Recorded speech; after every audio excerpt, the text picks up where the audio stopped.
Catapulting Commissions family, welcome back to this episode of Catapulting Commissions. Incredibly excited to have you with me. Now, today's guest, we go way back. And when I say we go way back, if you follow the Catapulting Commissions show and learn my story, it's clear to know I started my sales career nearly 18 years ago. Selling Cutco cutlery was my job in college, ran with it, and done plenty of different industries, modalities since then. But my guest today has spent 22 years and recently retired from the Cutco organization. So I bring this to you with a lot of excitement because there's a lot of the skills and techniques and training and mentoring that I learned early in my career from Ryan Casey that we're going to talk about today. Now, let me tell you a little bit about Ryan Casey.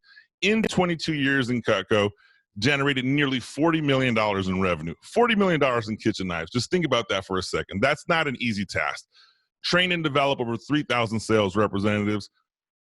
Talk about development. Has developed personally over 50 people into positions of leaderships divided between branch managers and district managers. So you take that leadership skills that we talk about on the Catapulting Commission show, Ryan Casey embodies it. Transitioned his career. Now he's a multi-gym owner of Orangetheory Fitness. I know many of my listeners are active members in Orangetheory or are familiar with Orangetheory, but check this out. He wasn't only good at Cutco, he took to Orangetheory, and in Orangetheory, I want to read this correctly. One of the gyms he opened finished top 10 in Orangetheory's history at the time of opening membership. He followed that up with a second gym and got 1,000 members in less than 9 months. So to say this guy knows how to sell is an understatement. So we're glad to bring him on the Catapulting Commissions podcast. Ryan Casey, welcome to the show. Thanks for having me. Excited to be here. Yeah, man, incredibly pumped to have you here. I'm glad we reconnected on this thing. So before we get recorded, let's just say this. Hey, man, it's time during COVID. I hope everything's going well with you and the family and everyone's staying safe. Yeah, definitely. We've had a lot of fun family time here with the two little ones. You know, it's funny you say that. You know, you have little ones. I have ones that are school age. I've learned I'm a horrible school teacher. I'm really bad, actually. I don't enforce the rules. I'm really good at PE, but other than that, I'm not the teacher. So, all right, man, let's talk about this here, dude. You have a long track record of success. You transitioned from Cutco. You moved into Orangetheory. That transitioning, I mean, at what point did you say, hey, I'm ready for a new journey, a new venture? 22 years, by no means a small career, accolades. I mean, I'm sure you can call Cutco and open the door and they would welcome you back with open arms. You were that successful. There's people listening to this show right now that have a successful career in said industry, whatever it is, and think about taking a journey on themselves or doing something or transitioning something for themselves. Can you walk us through that period of transitioning from Cutco to multiple gyms right now? Yeah, the transition, initially, it wasn't going to be a transition. It was in addition to. So I was a member at the first Orangetheory in Washington State. I always hated going to the gym. Never liked it. And I went and I actually liked it. I'm like, oh, this is cool. And I saw them open up their second location. I was like, well, that's basically what I do with training sales managers is I open up a location, train it, and I run it through the manager. I'm like, that would be like kind of having another office in my division. And so we got into it and we opened a couple up. And initially it was more for an investment. I didn't want to be an operator. I wanted to be an owner. And the other part of it is, you know, in Cutco, we teach life skills, we teach leadership, we teach sales, and we talk about how much it's going to pay off down the road in all sorts of industries. But I hadn't really put that to the test personally as much because I had been with Cutco for, at that time, was about 18 years. And so I wanted to see how well it translates, you know, and it translated great. You know, we opened up our first location and we shot off like a rocket and used that to open up our second location 2 years later. And after having both studios open for a couple years there, I love Cutco so much, but with two little ones and gyms, the amount of time I was spending with Cutco, it just wasn't aligned with what I wanted to move forward and spending more family time and doing some things where I could have a little more flexibility. Nice. I like what you said there about it wasn't designed to replacement. It was designed to addition. And, we'll touch base on what you said at the end about, family and having little ones. But that in addition, that multiple streams of income is so important for like long-term generational wealth. I talk about it all the time. For anyone who's followed me, I'm definitely actively engaged in multiple streams of income. So much so, funny story. I actually reached out to try to open up Orangetheory where I live. And apparently my email came a few months late because I did get a response that they had somebody in the hopper. And I was like, man. And so I was waiting, and a few months later, the Orangetheory, literally less than 5 minutes from my house, opened up. So I was pretty... They went fast. I mean, we got in literally a month before a former executive at Microsoft bought the region. And so literally, if we were a month or two late, we wouldn't have it. And since then, all the other small owners in our region are gone. He has the whole thing there. And then we have our 2 mom and pop studios, but we, even as owners, we can't get other locations. So they went pretty quickly. Yeah, it was pretty fast. And I looked at it, I did all my research, and I was ready to pull the trigger on that. But it was multiple streams of income, which leads me back to what you originally said. In Cutco, you had this thing, and we've talked about skills for life, and what skills did you develop? A, being a Cutco rep, B, being a Cutco manager, that you felt transitioned from running Cutco, teaching people how to sell knives, to now running a gym, managing employees, driving membership. What skills transition from Cutco to Orangetheory? Well, I think as a sales rep, the biggest thing was just that sales is not a talent. So sales is and I don't even think sales is a skill, but sales is more a set of skills that is anybody can learn. When I started selling Cutco, I was terrible. I was a shy kid. I went home and told my parents I'd be selling knives, and I still to this day have never seen my dad laugh so hard that this shy kid was going to go attempt to sell something directly in people's homes. That it just didn't make any sense to him. And I was never one of those people who's super charismatic. You throw in a room and I could just naturally talk to everybody. So everything was very learned, right? Learning how to build and which questions to ask, preparing before each sales meeting, that I learned I could have high results, but I had to take it a little differently than somebody who's just naturally outgoing and bubbly and able to talk to people. So it gave me the view that I could take any quality person who's willing to learn and I can teach them sales. And so just from going through that myself. And so that really helped. And so now when we're looking for employees, I don't have to look for, okay, who's really great at sales? I'm like, I can teach somebody that. I want somebody who's going to fit our business, who's about the community, who's enthusiastic about our product. And so that really helped. And then with the management, it's just being able to run it and teach through people.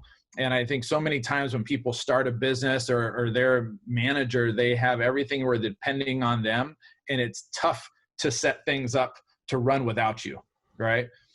And that they make themselves such an important cog in the wheel that, we all had that. If you remember back those Cutco days where you go on that trip for a week and you come back and you're all of a sudden a fireman putting out all the fires that happened that last week, versus the managers who really have it down, you would leave and your business would do more when you were gone, right? And so really learning to, I wanted to, and it was interesting with the first Orangetheory because we didn't know what we were doing. We never opened a gym before. So there was a balance of diving in and really learning this, but not making business dependent on myself. It was investment. I wanted it to be operate independently myself. I already had a job. I didn't want to have their job, right? So, but learning through Cutco of how to work through people, empower people to make good decisions, and let them, having the patience to let them make mistakes, but to learn and be able to run the business. That's really where I saw the translation there. So you mentioned, the fireman that comes out and puts out, and you talked about letting people run the ship, fly the plane, whatever the story is. Yeah. And I do remember that skill, and it's funny even now, so much so as I run a high performance sales team, manage a few businesses. I always talk about, hey, don't let me carry the monkey on my back. And it's some old Harvard business article I read, and I have it printed out and somewhere in my desk. But the idea behind it is, why would I carry something on my back when I can put it on someone else's back and we can keep moving forward? And so, but here's a challenge that I struggle with, and I'm curious on your take on it. At what point do you jump in and say, hey, I can do this better? Or do you let your people that you're training fail? Because if they fail at the end of the day, right, the Orange Theory is on your expense. There is no magic funnel of money that was like, hey, we're going to cover this, Ryan, if we don't get it. So how do you transition or balance between, I'm going to teach you how to do this and I'm going to let you fail, hit the road to the bumps, or B, I'm going to control this until profitably I can stay afloat and afford the mistakes? Where's that fine line? What's that balance for you? Yeah, there's definitely the threshold. And I think you said, if it's going to take the business under, obviously I'm going to jump in. So for our lower level sales associate type things, yeah, I'm not touching any of that, right? I think I've closed one Orange Theory sale where I did everything myself without anything. Most of it was I was helping somebody else do it, because once you start doing things, now it's okay, he's going to always be doing that. And that's, I didn't want to start that from the very beginning. But we have had where, the studio manager is basically the person who runs the show. And we had a studio manager. We've actually had two in our first one that's been open 4 years, where that person, we brought in somebody new, they didn't work out. And it was kind of a short leash. Like that wasn't going to happen. And so I had to kind of come in for a little bit for the meantime.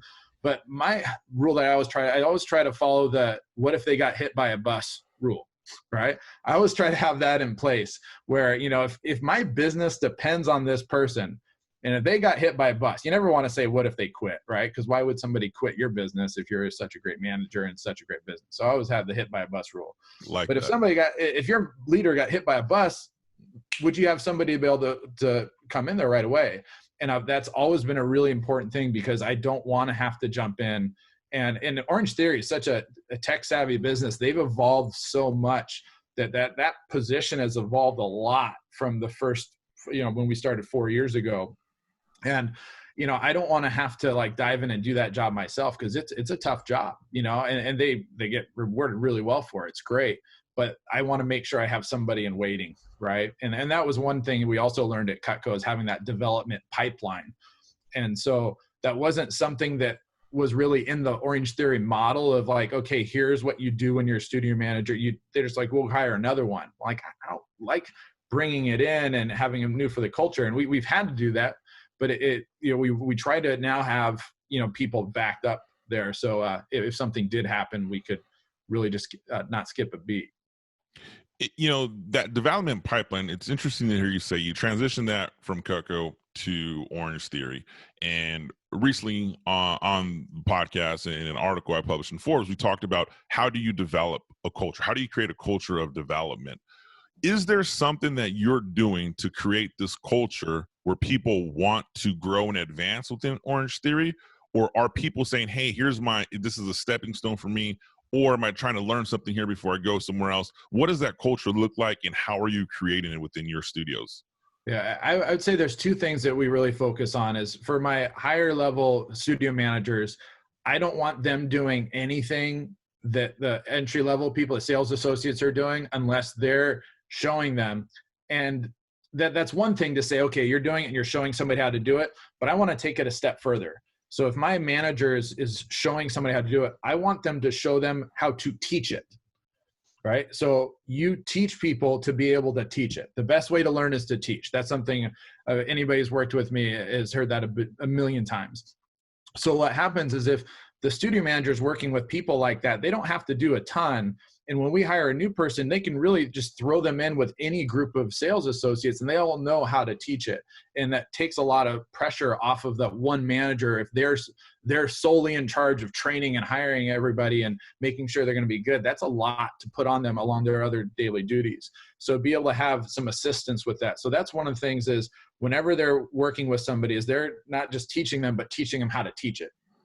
And then the second thing is, especially working with younger people, and you'll see this came right out of the Cutco book, is we want to develop them as people too. And, one of the things, when I got into the gym industry, I was looking, I did the initial rounds of hiring for the first year or so. And looking at resumes, I'm like, you've had 24 different jobs in the fitness industry in the last 18 months. It's like, how is that? I've worked for the same place for 18 years. How did you do that? Right. And the retention is terrible in the fitness industry. And that's not something that I wanted to deal with. I wanted to have, if you have 1,000 members and it's a boutique fitness, it's upscale, they want people to know their names. And it's hard to memorize 1,000 members' names, if you're just starting. So we want sales associates that are around there long. So one of the things we've always focused on is developing your people and giving them value that they're not going to get anywhere else. And that really comes down to caring about their next step, even when they're not with you. And that's right out of the Cutco playbook, is we develop people for their next step. Most jobs, they develop you to do that job. They don't want you to leave, and they're not going to give you any tools that would help you leave. That would be foolish of them, right? And so, we know nobody's going to be an entry-level sales associate forever. So we work with that and say we're going to give them as much value as possible to keep them as long as we possibly can, though. That caring for people, that people over profits is what I'm hearing you talk about, right? I care about my people. I want to develop my people. You mentioned to start, you have a 2 Orangetheory or a mom and pop shop owner versus, the conglomerate next to you that's buying up the entire area. Now, I don't know him. I'm not going to speak ill, but I'm going to translate this to corporate America. As you climb the ranks in corporate America, and as these companies get bigger and bigger and bigger, you do lose some of that people over profits. And people suffer from it. The retention rate for sales professionals is 18 months. 18 months. So, you mentioned that. So when I interview people who want to hire and want to break into a 6-figure sales job, I look at them, I'm like, hey, you've been in the professional workspace for 12 years. You've had 6 jobs. I want you to realize something. To me, that's not attractive because you don't even know the ups and downs in your industry yet. You were there long enough to have a decent year and it's like, hey, I'm going to the next comp plan. I'm going to the next thing. And so, but unfortunately, that's the culture that's starting to get developed is what's the next best thing. And because companies are obviously on consistently putting profits over people, we lose that retention. So to hear you say you're invested in your people, I imagine that makes the Orangetheories you're at pretty fun and enjoyable, not only for your employees, but also for your members, because employees that are happy to be there create an experience of retention for your members. Is that something that you guys track, like your member retention, how long someone stays with you? Are these contracts? Now, I should know this, but I don't know this. My wife takes care of all that. Is this a contract? Is this a membership? Yeah, it's a monthly membership, and we have attrition rates that we follow. And for a studio of our size, our attrition rate's pretty good. Before COVID, we had we were maxed out. Basically, we were at the point where we were fluctuating kind of in the higher period, but there's no way we could have added like another 200 members to our studio. We're right at kind of a sweet spot, and we just hit past January, so we're kind of at the peak. January, let's get the influx, but with our one studio being open 4 years, every year, month over month growth, we had growth every month for 4 years, besides 1 month where we had Snowmageddon up here and they closed down stuff for a couple of weeks. And so that just really showed how great our people are. And in the community, most of our members are referrals, right? They're like, everybody knows Orangetheory, right? And so once they're like our members, they wear their Orangetheory swag, they post stuff on their Facebook. It's rare that even when we have a cold lead come in, they're like, yeah, my friend I know does this, So we have really great communities, and I think that's because of our staff. We have a great staff, from leadership, studio managers, our coaches are phenomenal, and even our front desk staff and everybody, they're great. And so that's where I try to focus, keeping them great. I like that. Again, people over profits. I think the attrition rate, the entire focus starts from the top, which is a phenomenal leadership skill. Not only that I know you possess, but I can find 3,000 sales reps that would also agree that have sold Cutco that you are a badass. So you started the show by saying sales isn't a skill. It's a set of skills that people must learn. What are those set of skills that you believe people need to know or develop to be successful in sales? So this is funny because working with our staff, I have one person in particular, I won't say her name. She's still with us over 4 years. And when she was a sales associate, she's like, I love Orangetheory. I love our stuff. I love our people. I love helping people hit our goals, but I don't like sales. Like, I can't sell. I don't want to sell them. And I broke it down. I just kind of started thinking off the cuff. I'm like, well, do you like building a connection with people? She's like, I love it. All right. Okay, great. Well, do you like asking questions to figure out what their goals are and what they really want? And she's like, oh yeah, I love that part. Like, do you like telling them about our product and like explaining how Orangetheory fits them? And they're like, oh yeah, that's great. And if they have a problem, don't you want to help them solve it? And she's like, yeah. And then once if they do decide to work with us, aren't you happy for them? And you want to like high five them and congratulate them? And she's like, yeah. I'm like, you just sold, right? That's what sales is. And it was kind of like, what's the movie with Ryan Gosling? He's like, you Miyagi me, or Steve Carell, right? And it was like Miyagi her. She's like, oh, wait, that is sales. And so we kind of just put that together. And a lot of it is just framing it in a different way of what they're used to. So we kind of have a 5-step process. And before that, we kind of set up with a main objective. I think the objective is one of the biggest things if you're building a sales culture with your team, because as the manager, that's what you're going to be constantly promoting. And if your objective is just to make sales, hey, our job is to make sales, you're going to turn a lot of people off, right? At least if you're in the sales industry and like medical equipment, something where they're diehard sales, yeah, great. But in an entry-level position, no, nobody comes to work with a fitness place or a beauty salon because they love sales. They go there because they like beauty products or fitness, right? They put up with the sales. And so what our objective is, like our objective is to create long-term members. And I just ran a sales challenge for some other franchisees. And I asked, what's your objective? And I got some funny answers. One of them was like, to know our customers why. And I said, that's great. That's a good objective. But here's the thing, is you have to look at your objective as a timeline. And if this is your timeline, does a sale happen within the timeline or outside of that timeline? So if your objective is, I want to know their why, that's a great objective, but the sale can happen after that. So when you're talking to your salespeople, you say, okay, did you find out their why? And you're like, yeah, I did. This is what their why is. You're like, awesome, you accomplished the objective. Did they buy? No. Okay, well, you're not going to have a very good thriving business that way, right?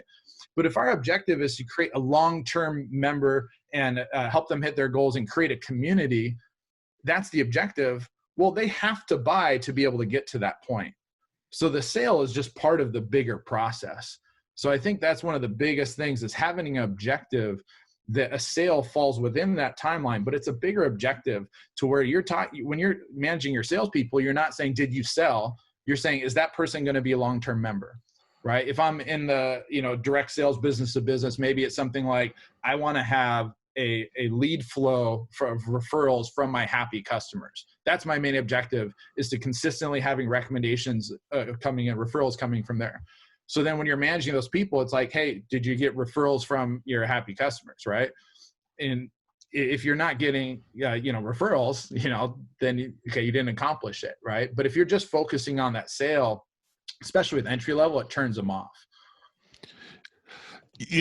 That is, it's so funny you say that. People don't, nobody wants to be in sales at an entry level position. And it's funny, as I interview and manage experienced sales professional, I always ask the question, how'd you get into sales? Why'd you get into sales, right? One of my sales reps that works for me, top performer, has done incredibly well. She was a pre-med student. There's nothing further from being in sales than being pre-med. Yeah. And so, but that skill set that sales has, how you said you Miyagi'd somebody, everyone has it. They just don't fully understand what steps and processes to go through. And I like how you elaborate on what's the objective, because in the team that I manage right now, we have a repeat business model where, and so I tell people, I'm like, our sales take place multiple times. If the objective is to only get this one sale, then yeah, you're going to sound pushy. You're going to come off desperate. You might even get it. But over the long term, I'm here for the marathon, not the sprint. So our objective is, when this person thinks of XYZ surgical procedure, whatever, they think of you. They don't think of the company, they think of you. And when they think of you, now you've gained that trust, you've hit your objective, and now you can drive revenue, raise commissions. But I'm interested on your take on this, Ryan, because to me that's easy. When I launched Anthony Garcia Inc. and the Catapulting Commissions brand, and launched my coaching model and launched all these things, holy wow, dude, even as experienced as I was, my whiteboard was filled with, where do I want people to go? How do I want someone to flow and get with me? And how do I align that objective? When you start and you go on an adventure on your own, right? And we'll use Orangetheory. I know you're working on a new program right now. Who do you consult with, or how do you, do you just throw, hey, here's all the possible objectives, here's the best possible objective? I'm curious on your take, and I don't want to tell you what I did because mine was I think a mess, but yeah. I'm curious on your thoughts. Well, I will say I am learning as I go right now. And it's, we were talking earlier about that transition from it's your job to help people, to give them time and information, to now that's a product, and how you charge for that and what the objective is. But I have my whole whiteboard of stuff, but I think it's really just, I've been really focused on connecting with people in the industry and trying to learn the best practices. That's how I started, as I came into Cutco not knowing anything, and I got paired up with good people and had good managers and asked lots of questions, and that's what I'm doing, the same kind of thing. So I'm working with a guy, Eric Van Horn, who's runs the Franchise Secrets podcast and is a great guy. He's also in the Front Row Dads group, really good guy. And we're Ryan Levesque doing quiz funnel stuff, working also a Front Row Dad guy, and kind of learning from his process of what it is. And so I'm still figuring that out. But I think as long as I know that my overall objective, the sale, happens in between, right? I think my big thing is I want people that have thriving businesses. I love talking business. I love helping people. And that's a kind of the direction I want to move, is I want to help people have thriving businesses. And I know with some people that don't have that sales background, teaching their people how to sell, it's tough. And I also love seeing people who don't think they know how to sell or don't like to sell. When you phrase it the right way, they're like, you know what? I actually do like that. And I do, you know what, changing how people think about sales. Because as a salesperson who knows sales, when you go buy something, you want to be sold the right way, right? I want to be sold when I go buy a TV and I don't know all the specs and all this stuff. I'm like, here's what I want. Tell me what I need. And, build a little connection. Ask me what I'm going to use it for, and yes, I'll buy it. Let's sell me the right way, So want to kind of help spread that, I guess, is the direction I'm moving. Be careful with you just saying you want to be sold the right way. Because I made a statement like that a while ago. This is the day of social media now. My LinkedIn profile, I've had some pretty aggressive salespeople. I've had some unaggressive. A guy who's doing video editing for me, he finally got to me. This was email. And it wasn't just like, hey, buddy, how's it going? It was like, here's a new video. Here's a new video. It was just constant ensuring that he was at the top of my inbox. And now we're not going to talk about the digital selling and how to do that, because that's a whole nother, that could be a whole nother multi-series podcast. But you are correct in saying that as a sales professional, I want to be sold. I want your best, because I'm going to give you some objections like, hey, I don't think, and if you can handle them, we appreciate that art and that skill of salesmanship or saleswomanship, however we want to classify it. So the ability of this set of sales and moving on and transitioning now, you are training and teaching, and you're doing some things a little bit different now. You have your Orangetheory going, you have, other investments, but this new venture you're on, you're essentially teaching sales to a specific category of people. From what we talked about pre-air was franchisees, right? How do I sell that business? What are some of those challenges when people start these new business ventures? They want to learn sales and they think it's easier said than done. They don't really know the processes to follow. What process are you teaching? Are you teaching a specific methodology that is yours? Are you franchising another methodology? What are you teaching these folks? Yeah, well, with franchising, what I've noticed is There's a lot of different problems. Either the owner doesn't have any sales background. Maybe they're depending fully on the franchisor for their programs. And most of the times they'll have a sales process, but most of them that I've seen and what I've heard from other franchisees is they don't do a great job getting down on the sales associate level and teaching sales.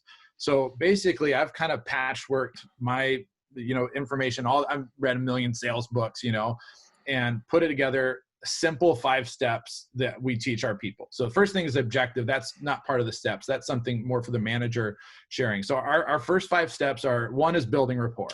Any sales book's going to tell you about connection and stuff there. But, we really dig in and say, okay, well, all the businesses are different.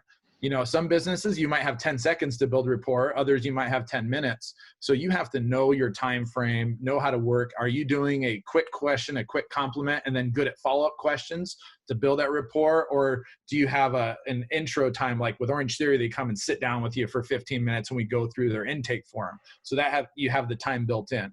So rapport is the first thing. And you don't really get any objections from salespeople about real building rapport. They're like, okay, I can get to know people, all right? The second thing is teaching them to ask the good questions. And I think this is where most of the skill really comes in. If you want to not have a business where you're handling a lot of objections, if you're having a lot of, most people think that closing is 90% of the sale. Closing should be 10% of the sale. 90% of the sale should be making the closing easy.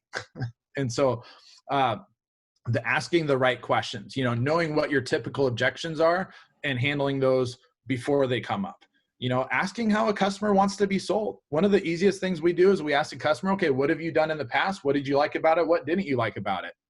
They just told you what they want and what they don't like. And now you know what to emphasize, so that each step really builds on it as well. Because if you build good rapport, you're going to be able to ask better questions. You're going to get more specific answers.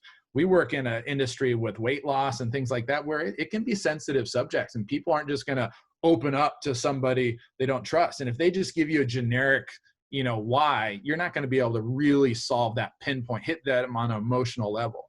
So rapport's first, asking good questions. And then instead of selling, we talk about educating. You educate them. And basically what you're doing is you're hitting all the points that they mentioned on their questions. And if you do a good job on this step, a customer should feel like your product or service was designed specifically for them. And every time you describe it to a customer, it should be a little bit different for each person. Like for Orangetheory, for me, I love the stats. I love the potential competition. I love seeing the numbers on the screen. If you explain that and really emphasize that to a majority of our members, that would sound terrible. They wouldn't like that. But they like the community and the friendship and having that coach support. It's the same product, but we emphasize the things that they really are looking for, and we don't talk about the things that they don't care about, right? That streamlines your presentation, streamlines your value proposition. And then at that point, people should want to get it, right? If they don't, if something's keeping them back, there's a problem. So that's where handling objections. But you talk to a new person who's not familiar with sales, they're like, okay, here's where we handle our customers' objections. How many people do you know that want to be handled, right? That doesn't, so we don't talk about handling objections. We talk about listening and problem solving. So they want it, something's holding them back. Let's listen to them, right? And it's just it's what every salesperson is taught is the objection cycle. Listen, listen, pause, repeat, then you clarify. And it's teaching them to ask a couple good yes questions to isolate, make sure you get the real objection, and then you give them a solution, versus just cramming answers to their objections down their throat like a lot of salespeople do, right? And at that point, they've bought. But that's not where we stop. We go one step further and we reassure. And so when customers say yes, because remember, our objective isn't that they say yes and they get a membership. Our objective is they're a long-term member and they're going to hit goals. So you go to fast food and you make a purchase, they say that's $7.95. You go to a nice restaurant, you order, they say, oh, excellent choice. They make you feel good about your choice. And we also help bridge them to our objective. So in our case, we put them in our Facebook community where they can connect with other members and things. So there's usually something else you can add after the sale that will help them get closer to your overall objective. And that's the process we teach. I love that. Build rapport, questions, educate, handle objection solutions, and then reassure. Is that Yep. That's that it. is that is a beautiful process. And the objection process for sales professionals, for new sales professionals, is scary. However, I tell people all the time, that's instant feedback. I mean, that's what you want to know. That's the instant feedback. The last thing you want, specifically in some of these lower dollar product or services, is you don't want buyer's remorse. You don't want someone walking away and coming back in and returning your product or canceling your service. And typically, a good objection, a good solution, and reassurance at the end is going to give you that instant feedback, that instant credibility that people are satisfied and content with your product. So this process that you're teaching, now you're coaching others, you're teaching others how to execute this process within their franchise model, whether it's, a fast food model, an insurance model, eyelash model, whatever franchise. Just we have lashes, massages, we have fitness, we have all sorts of stuff that we're people that were in that initial group there. That's awesome, because that goes to show, everything is sales. At the end of the day, I truly believe every person at any given point in time should have some experience in a sales career, form of sales training, whether they go through a Cutco program, work with you in your program, hire somebody. They should learn the sales process, because the ability to influence a decision is something you're going to need for the rest of your life here. So now, as we start to wrap this up, Ryan, I think that it's incredibly important for my audience to understand and learn. You teach this.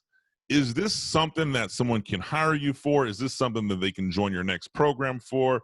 How does someone get in contact and follow with what you're doing? I know you're just getting this thing started and rolling out. So if you don't have all those dialed in, don't worry. We can definitely educate and reassure my audience that you're the right fit. You see how I threw that in there? It's pretty good. Yeah. So how does that work, bud?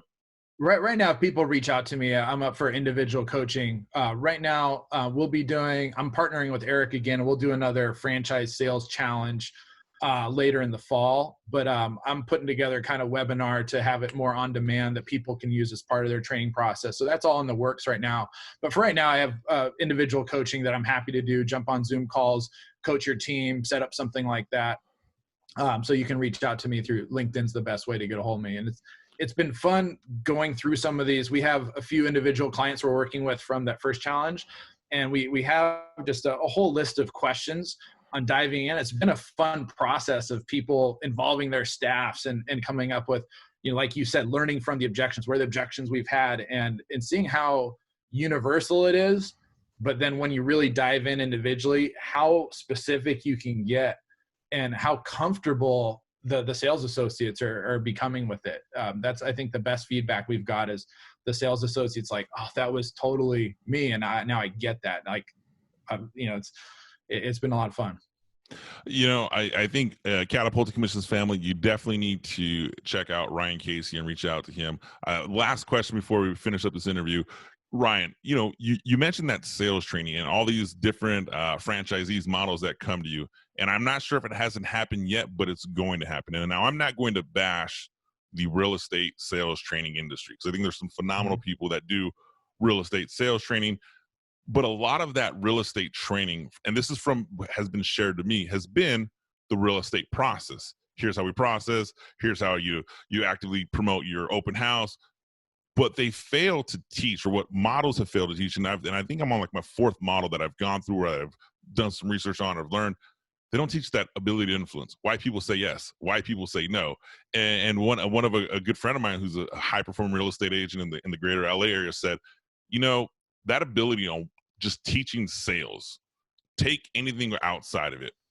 And I looking at your process, I wrote it down: build rapport, questions, educate, handle objections, give solution, reassurance. That skill, even people who are selling high dollar real estate sometimes don't fully understand that still. They're just following the real estate process. That can be said for plastic surgery, selling a plastic surgical solution. That can be said for commercial real estate. So is there an industry that you'll say no to, or is there something like, hey, I can definitely teach you this process and learn the ability to influence a decision?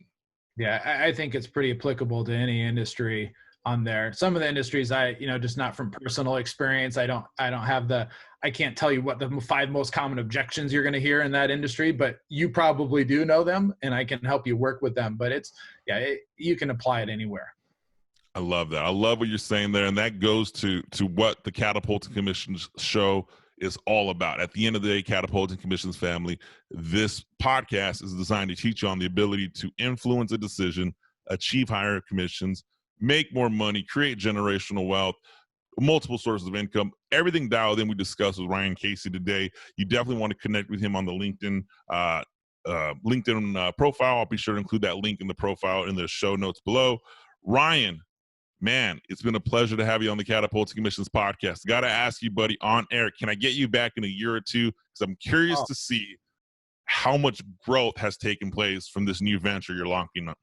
Yeah, definitely. I'm excited, and it's learning new things. I'll be excited to share and maybe get some free goodies to the listeners there. Fantastic. Ryan, I appreciate your time today. Catapulting Commissions family, as always, be sure to click subscribe. If you're on iTunes, Spotify, or whatever your podcast player is, click subscribe. If you're watching the YouTube video or the other video version, like Twitch, click subscribe there as well. I'm going to get better at this video thing, guys. Thanks for subscribing. Thanks for joining. I'll see you next Wednesday.